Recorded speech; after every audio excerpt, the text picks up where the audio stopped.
बिस्मिल्लाहिर्रहमानिर्रहीम। Chapter number 8 chemical equilibrium पढ़ रहे हो आप। और रिएक्शन जनरली टू टाइप के होते हैं, रिवर्सिबल और irreversible. Reversible reaction proceed in both directions. जैसे नाइट्रोजन को जब हाइड्रोजन से मिलाओ in presence of iron and pieces of alumina, magnesium oxide, silica, temperature obtained is 450 degree centigrade, तो बनेगा अमोनिया। और ये इसी रेट पर वापस भी जा सकते हैं, तो ये होगा रिवर्सिबल। और irreversible those proceed in only one direction.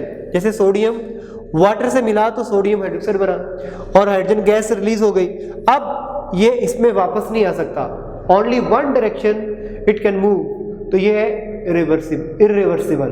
इसी तरह जब हाइड्रोजन को ऑक्सीजन से मिलाएंगे तो बड़ा स्टेबल मॉलिक्यूल बनेगा वाटर, और ये स्टेबल इन अनस्टेबल में वापस नहीं आना चाहता, तो इसे भी बोलेंगे इरिवर्सिबल रिएक्शन।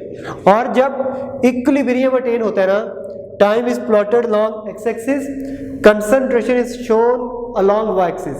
तो इक्विलिब्रियम को शो करने के कई तरीके, जैसे आप ये कह रहे हो कि reactants with the passage of time कम होते गए, product with the passage of time बढ़ते गए, और एक वक्त ऐसा आया कि ये दोनों की कंसंट्रेशन बराबर हो गई, ना वो ज्यादा उधर मूव कर रहे हैं मतलब रिएक्टेंट्स प्रोडक्ट में, और ना ज्यादा प्रोडक्ट रिएक्टेंट में आ रहे हैं, तो ये भी इक्विलिब्रियम है। और ऐसा भी हो सकता है कि ये रिएक्टेंट्स की खास अमाउंट कम हुई, उसके बाद कांस्टेंट हो गई, प्रोडक्ट की खास अमाउंट बढ़ी, उसके बाद कांस्टेंट हो गई, और ये भी इक्विलिब्रियम को शो करने का तरीका हो सकता है कि दोनों ऑलमोस्ट 50-50% पर अचीव हो गए, 50% रिएक्टेंट्स कम हुए और 50% प्रोडक्ट बढ़ गए। और law of mass action was presented by CM Guldberg and P Waage in 1864, और कहा गया कि रिएक्टेंट्स प्रोडक्ट में चेंज होते हैं और rate of forward reaction is directly proportional to active masses of A and B, and rate of reverse reaction is directly proportional to active masses of C and D. And we know कि जब reaction equilibrium पर होते हैं तो rate of forward और rate of reverse बराबर हो जाती है, और इस तरह एक नया कांस्टेंट जनरेट लेता है जब आप ये इन इक्वेशन को इक्वेट करते हो, that is Kc is equal to concentration of product over concentration of reactant. और अगर आप इनके कोएफिशिएंट्स लगा दो A और B, इसका C और D, तो उसी तरह से इसके कोएफिशिएंट, इसके एक्सपोनेंशियल पावर्स बन जाएंगे, and this is also a Kc, that is a rate constant. और जो Kc वैल्यू होती है ना, it is only temperature dependent, ये बड़ा अच्छा एमसीक्यू है, while these are independent of initial concentration of reactants or products or pressure or volume or catalyst or direction of reaction, इन पर Kc की वैल्यू डिपेंड नहीं करती, और Kc की यूनिट नहीं होती। अगर mole of reactant mole of product के बराबर हो तो Kc की कोई यूनिट नहीं होती, और अगर रिएक्टेंट्स और प्रोडक्ट के मोल बराबर ना हो तो Kc की यूनिट होती है। और अगर आप Kc को Kp में कन्वर्ट करना चाह रहे हो तो we have a equation Kp is equal to Kc RT की power delta n, where R is ideal gas constant, T is temperature, Kc is a equilibrium constant used for liquid and Kp is equilibrium constant used for gases. और gases के लिए Kc Kp में convert हो जाता है। और अगर delta n की वैल्यू ढूंढनी हो तो ये होते हैं mole, number of mole of product minus number of mole of reactants.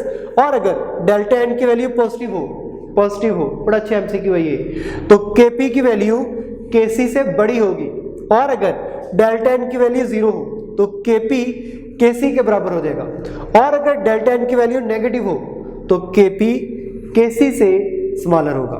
अब यूनिट्स देखते हैं, PCl5 change to PCl3 plus Cl2। अगर आप इसकी Kc वैल्यू लिखो तो it is the concentration of product over concentration of reactant, तो इसकी यूनिट से कट गई, and we have units of mole per dm cube per second. Kc value is high. If Kc value is high, it means reaction is near to completion. और अगर आप nitrogen और hydrogen को मिलाओ तो ammonia बनता है।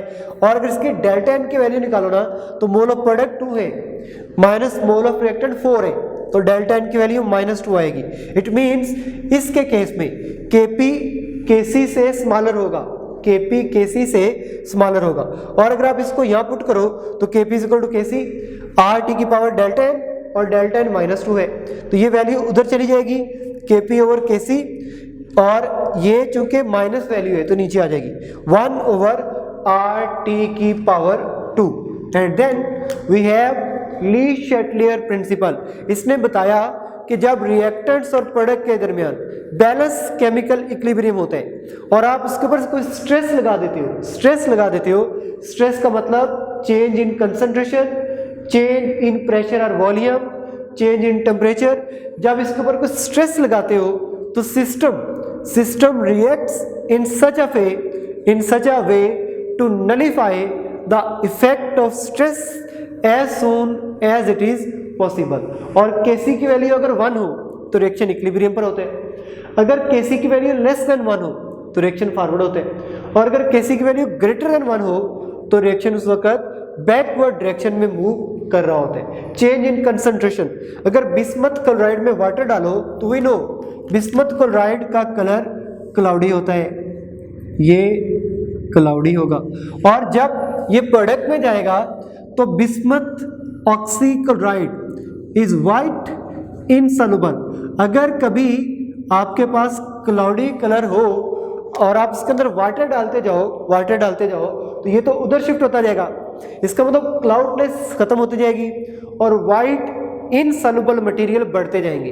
और अगर आप HCl डालते जाओ तो ये स्ट्रेस रिएक्शन को बैकवर्ड रखेगी और उस केस में वाइट इनसॉल्युबल मटेरियल कम होता जाएगा और क्लाउडनेस बढ़ती जाएगी। Then effect of change in pressure और वॉल्यूम, बड़ा इंपॉर्टेंट MCQ। प्रेशर और वॉल्यूम का इफेक्ट तब पड़ते हो जब नंबर 1 गैसियस रिएक्शन हो। गैसियस रिएक्शन, अगर रिएक्शन लिक्विड का हो ना या सॉलिड का हो तो प्रेशर और वॉल्यूम का कोई असर नहीं होता उसके ऊपर। तो जब मैं ये कह रहा हूँ ना कि इसके ऊपर मैं प्रेशर और वॉल्यूम इफेक्ट जानने जा रहा हूँ तो ज़रूरी है कि ये तीनों गैसियस स्टेट हैं।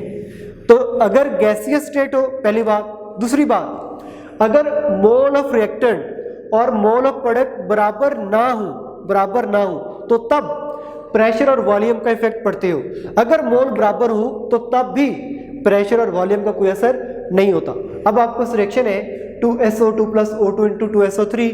याद रखिए जिधर मोल ज्यादा हो, अगर रिएक्टेंट्स के मोल ज्यादा हो तो प्रेशर बढ़ाने पर रिएक्शन फॉरवर्ड जाएगा, अगर प्रोडक्ट के मोल ज्यादा हो तो प्रेशर बढ़ाने पर रिएक्शन बैकवर्ड आएगा। अब इसी बात को मैं चेंज करता हूं, मेरी बात का मतलब समझिएगा। मैं कहता हूं कि इस केस में अगर प्रेशर बढ़ाएंगे तो रिएक्शन फॉरवर्ड जाएगा। प्रेशर बढ़ाने का मतलब अगर वॉल्यूम कम करोगे तो रिएक्शन फॉरवर्ड जाएगा। मैं कहता हूं अगर प्रेशर कम करो तो रिएक्शन बैकवर्ड आएगा। इसका मतलब अगर वॉल्यूम बढ़ाओ तो वॉल्यूम बढ़ाने से x डिक्रीज होगा, और x ये होते हैं, ये A और B होते हैं। अगर x डिक्रीज होगा वॉल्यूम बढ़ाने से तो रिएक्शन बैकवर्ड मूव करेगा। This is the effect of change in pressure और वॉल्यूम ऑन इक्विलिब्रियम कंडीशंस और चेंज इन टेम्परेचर। अगर पोटेशियम आयोडाइड सॉलिड हो और आप इसे +21.41 किलोजूल पर मोल हीट सप्लाई कर दो तो पोटेशियम आयोडाइड एक्वस बनेगा, और ये एक एंडोथर्मिक रिएक्शन है। और एंडोथर्मिक रिएक्शन को हीट देने पर रिएक्शन फॉरवर्ड जाता है। और ये है एक्सोथर्मिक में हीट इवॉल्व हुई, और एक्सोथर्मिक रिएक्शन में हीट निकालने पर, सिस्टम से रिमूव करने पर रिएक्शन फॉरवर्ड साइड पर मूव करता है। और चेंज इन कैटलिस्ट तो सिर्फ रिएक्शन के रेट को बढ़ाता है, ये डायरेक्शन ऑफ रिएक्शन के ऊपर कोई असर अंदाज नहीं होता।